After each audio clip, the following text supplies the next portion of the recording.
अस्सलाम वालेकुम बच्चों, क्या हाल है। उम्मीद है आप ठीक होंगे और घर में छुट्टियां एंजॉय करने के साथ साथ अपना काम भी कर रहे होंगे।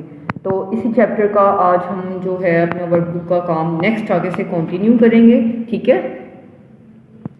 सो let's start our work. Page number 45 Oxford modern English workbook.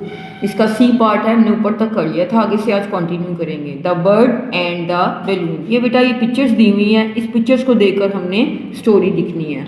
उन्होंने लिखा हुआ है tell the story in your own words. अब देखिए, अगर पहली पिक्चर में आप क्या देख रहे हैं कि ये मदर है, उसके दो बेबीज हैं, ठीक है। मदर क्या कर रही है, अपने बच्चों को खाना खिला रही है।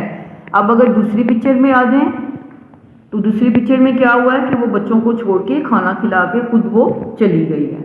अब देखें तीसरी पिक्चर में क्या हुआ है कि वो जो जब मदर चली गई है यानी तो फिर उसके जो बेबीज हैं ऊपर से नीचे गिर गए हैं।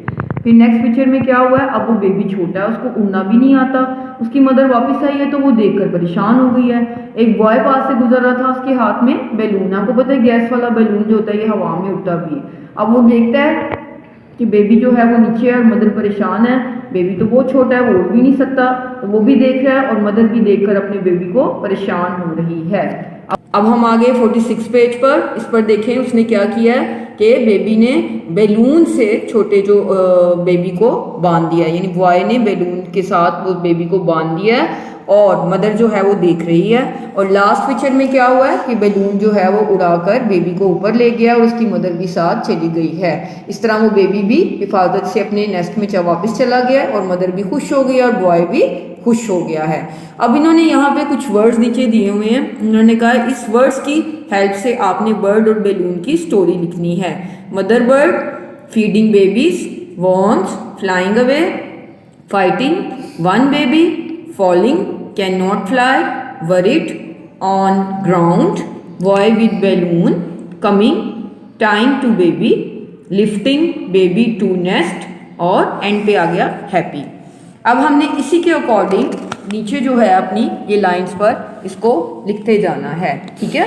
मैंने जैसे आपके साथ डिस्कस किया है तो अब इसको मैं इसी तरह लिखना शुरू कर दूंगी, तो आपने भी इसको इसी तरह नीट नीट अपनी बुक पर राइट करना है। A mother bird is feeding. Mother bird जो है वो क्या कर रही है, अपने बच्चों को खाना खिला रही है। A mother bird is feeding. Feeding के बाद हम लिखेंगे नीट नीट राइट काम आपने अपनी कॉपी बुक पर करना है, ठीक है। फीड हर बेबीज, अपने बच्चों को वो क्या खिला रही है, वॉर्म्स, ठीक है, कीड़ा कीड़ा खिला रही है। Babies wait, a mother bird is feeding her babies। और ये इधर यहाँ पे हम विद नहीं लिखेंगे। अगर आपकी भी कोई मिस्टेक होगी तो आप उसको गलत नहीं करेंगे बल्कि रेजर से रेज करेंगे। इसी तरह मैंने भी रेज किया। a mother bird is feeding her babies some worms, ठीक है। वो अपने बच्चों को क्या खिला रही थी, कीड़े खिला रही थी। उसके बाद आफ्टर डैट, जब उसने खाना खिला लिया, आफ्टर डैट फिर कॉमा लगाएंगे, शी इज फ्लाइंग अवे। उसके बाद वो क्या हुआ, वो चली गई, ठीक है। अपने बच्चों को खाना खिला के वो नेस्ट को उनको नेस्ट में छोड़कर खुद वो उड़ गई। द बेबी स्टार्ट फाइटिंग, तो उसके जाते ही क्या हुआ, बच्चों ने आपस में लड़ना शुरू कर दिया। द बेबीज स्टार्ट फाइटिंग, ठीक है, कि बच्चों ने आपस में लड़ना शुरू कर दिया। उसके बाद क्या हुआ कि उसमें जब लड़ने लगे तो one of the babies is falling from the nest. बच्चों में से एक नेस्ट से, घोंसले से नीचे गिर गया।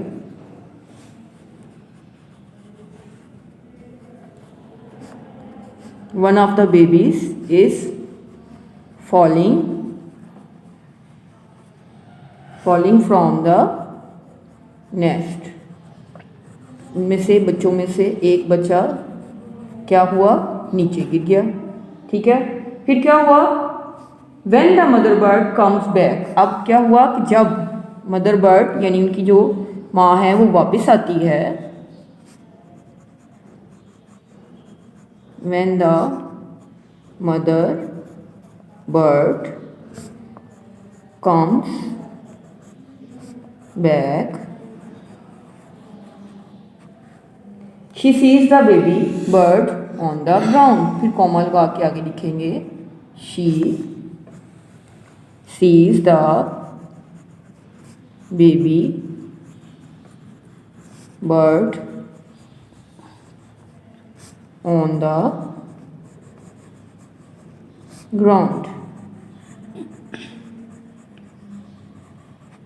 ठीक है, वो क्या देखती है कि उसका बेबी जो है वो जमीन पर गिरा हुआ है। शी बिकम्स वरीड, तो वो क्या हो जाती है, वो परेशान हो जाती है। वो क्यों परेशान हो जाती है, क्योंकि उसका बेबी छोटा होता है, उसे तो उड़ना भी नहीं आता। ठीक है ना, बिकॉज वो किस लिए परेशान हो जाती है, क्योंकि बेबी को उड़ना नहीं आता, because it can not fly.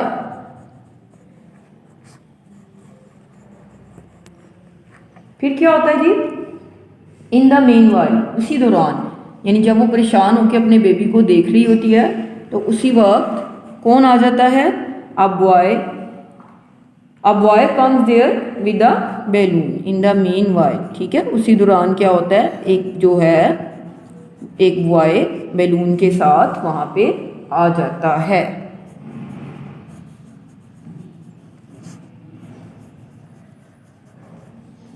A boy comes there with a balloon।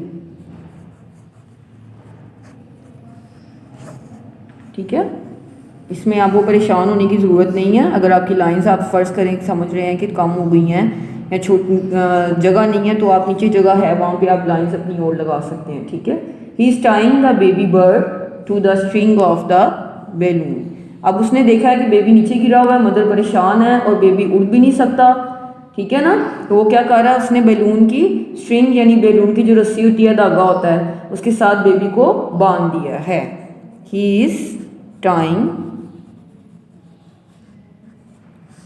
The baby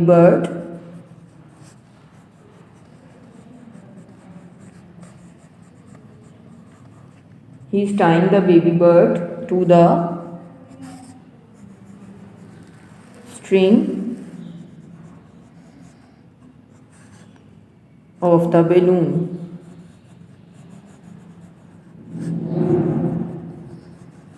ठीक है जी, उसके बाद क्या हुआ, the balloon is lifting the baby bird to the nest. ठीक है, वो बैलून जो है वो बेबी बर्ड को उसके नेस्ट तक लेके जा रहा है। The balloon is lifting the baby bird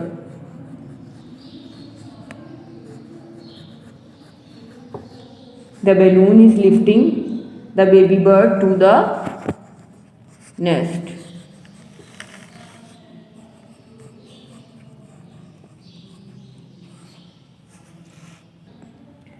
हाँ जी बच्चों, देखिए अब यहाँ पर जब मेरा ख़त्म हुआ तो मेरे पास नीचे लाइंस नहीं थी, तो मैंने ये लाइन खुद एक लगाई है। इसी तरह आपका भी फ़र्ज़ करें नहीं ख़त्म हो गया है और लाइन नहीं है तो आपने भी नीचे लाइन खुद ड्रॉ कर लेनी। ठीक है, इसके बाद हम आगे, the balloon is lifting the baby bird to the nest. ठीक है, कि बैलून ने नेस्ट को तक बेबी बर्ड को उठाकर ले गया, यानी उड़ाकर अपने साथ ऊपर ले गया।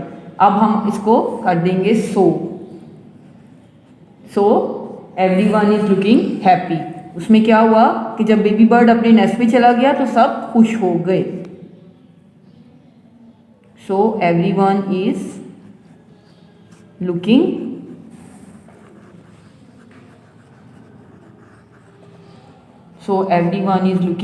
हैप्पी। ठीक है, इस तरह सब खुश हो गए, बेबी भी, उसकी मदर भी और बॉय भी। ये आपकी स्टोरी जो है ये फिनिश हो गई है यहाँ पे। इसी तरह आपने इसको यहाँ से देखते जाना है, फॉलो करना है और इसको अपनी बुक पर इसी तरह कंप्लीट कर लेना और प्लीज़ राइटिंग अपनी नीट रखनी है।